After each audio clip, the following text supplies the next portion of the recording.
자,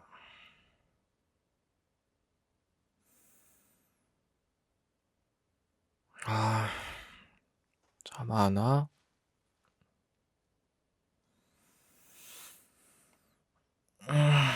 알았어, 잠시만. 아, 그러면 내가 조선왕조실록 읽어줄게.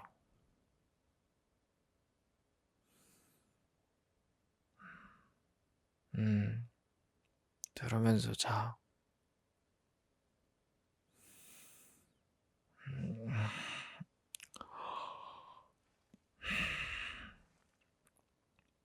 태조가 수창궁에서 왕위에 올랐다. 이보다 먼저 이달 12일에 공양왕이 장차 태조의 사제로 거둥하여 술자리를 베풀고 태조와 더불어 동맹하려고 하여 의장이 이미 늘어섰는데 시중, 백응념 등이 왕대비에게 아뢰었다. 지금 왕이 호남하여 임금의 도리를 이미 잃고 인심도 이미 떠나갔으므로 사직과 백성의 주제자가 될 수 없으니 이를 패하기를 청합니다. 마침내 왕대비의 교지를 받들어 공양왕을 폐하기로 일이 이미 결정되었는데 남은이 드디어 문하평리 정의계와 함께 교지를 가지고 북천동의 시좌궁에 이르러 교지를 선포하니 공양왕이 부복하고 명령을 듣고 말하기를 내가 본디 임금이 되고 싶지 않았는데 여러 신하들이 나를 강제로 왕으로 세웠습니다. 내가 성품이 불민하여 사기를 알지 못하니 어찌 신하의 심정을 거스린 일이 없겠습니까? 하면서 이내 울어 눈물이 두서너 줄기 흘러내리었다. 마침내 왕위를 물려주고 원주로 가니 백관이 국세를 받들어 왕 대비전에 두고 모든 정무를 나아가 품명하여 재결하였다. 13일에 대비가 교지를 선포하여 태조를 감록국사로 삼았다. 16일에 백응념과 조준이, 정도준, 김사영, 이재, 이화, 정의계, 이지란, 남은, 장사길, 정총, 김인찬, 조인옥, 남재, 조박, 오몽을, 정탁, 윤호, 이민도, 조견, 박포, 조영규, 조반, 조온, 조기, 흥길민, 유경, 정용수, 장담, 안경공, 김균, 유원정, 이직, 이근, 오사충, 이서, 조영무, 이백류, 이부, 김로, 손흥종, 심효생, 고여, 장지화, 한부림, 한상경, 황거정, 임원충, 장사정, 민여익 등 대소신료와 한량기로 등이 국세를 받들고 태조의 저택에 나아가니 사람들이 마을의 골목에 꽉 메어 있었다. 대사헌 민계가 홀로 기뻐하지 않으면서 얼굴빛에 나타나고 머리를 기울이고 말하지 않으므로 남은이 이를 쳐서 죽이고자 하니 전하가 말하기를 의리상 죽일 수 없다 하면서 힘써 이를 말리었다. 이날 마침 족친의 여러 부인들이 태조와 강비를 아련하고 물에만 밥을 먹는데 여러 부인들이 모두 놀라 두려워하며 북문으로 흩어져 가버렸다. 태조는 문을 닫고 들어오지 못하게 했는데 해질 무렵에 이르러 극념 등이 문을 밀치고 바로 내정으로 들어가서 국세를 청사 위에 놓으니 태조가 두려워하여 거조를 잃었다.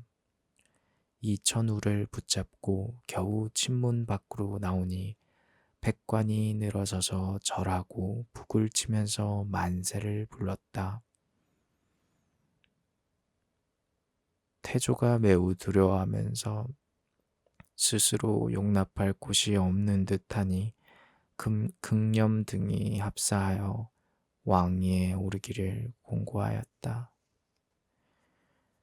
나라에 임금이 있는 것은 위로는 사직을 받들고 아래로는 백성을 편안하게 할 뿐입니다. 고려는 시조가 건국함으로부터 지금까지 거의 500년이 되었는데 공민왕에 이르러 아들이 없이 갑자기 세상을 떠나셨습니다. 그때 권신이 권세를 마음대로 부려 자기의 총행을 견고히 하고자 하여 거짓으로 요망스런 신돈의 아들 우를 공민왕의 후사라 일컬어 왕위를 도둑질해 잊은 지가 15년이 되었으니 왕씨의 제사는 이미 패해졌던 것입니다. 우가 곧 포악한 짓을 마음대로 행하고 죄 없는 사람을 사륙하며 군대를 일으켜 요동을 공격하는 지경에 이르렀는데 공이 맨 먼저 대의를 주창하여 천자의 국경을 범할 수 없다고 하고는 군사를 돌이키니 우는 스스로 그 죄를 알고 두려워하여 왕위를 사양하고 물러났습니다. 이에 이색, 조민수 등이 신우의 처부인 이임에게 가담하여 그 아들 창을 도와 왕으로 세웠으니 왕씨의 후사가 2번이나 패해졌습니다. 이것은 하늘이 왕이로서 공에게 명한 시기였는데도 공은 겸손하고 사양하여 왕위에 오르지 아니하고 정창 부원군을 추대하여 임시로 국사를 서리하게 했으니 위태로운 사직을 받들어 백성을 편안하게 할 수가 있었습니다. 전일에 신우의 악은 여러 사람이 다 같이 아는 바인데 그 무리 이색, 우연보 등은 미혹됨을 고집하여 깨닫지 못하고 신우를 맞아 그 왕위를 회복할 것을 모의하다가 간사한 죄상이 드러나매 그 죄를 모면하려고 하여 그 무리 윤희, 이초 등을 몰래 보내어 중국에 도망에 들어가서 본국이 이미 배반했다고 거짓으로 호소하고는 친왕에게 청하여 천하의 군사를 움직여 장차 본국을 소탕하고자 하였으니 그 계책이 과연 행해졌다면 사직은 장차 폐허에 이르고 백성도 또한 멸망에 가까울 것입니다. 이것을 참아하는데 무슨 일을 참아하지 못하겠습니까? 간관과 헌사가 소를 번갈아 울려 개청하기를 이색, 우현보 등이 사직의 죄를 얻고 백성에게 화를 끼쳤음으로써 마땅히 그 죄를 다스려야 되겠습니다. 하여 글이 수십 번 올라갔는데 정창군은 인하의 관계라는 이유로서 법을 굽혀 두호하여 언관을 곤장을 쳐서 쫓으니 이로 말미암아 간사한 무리들이 중앙과 지방에 흩어져 있으면서 더욱 법을 두려워하지 않았습니다.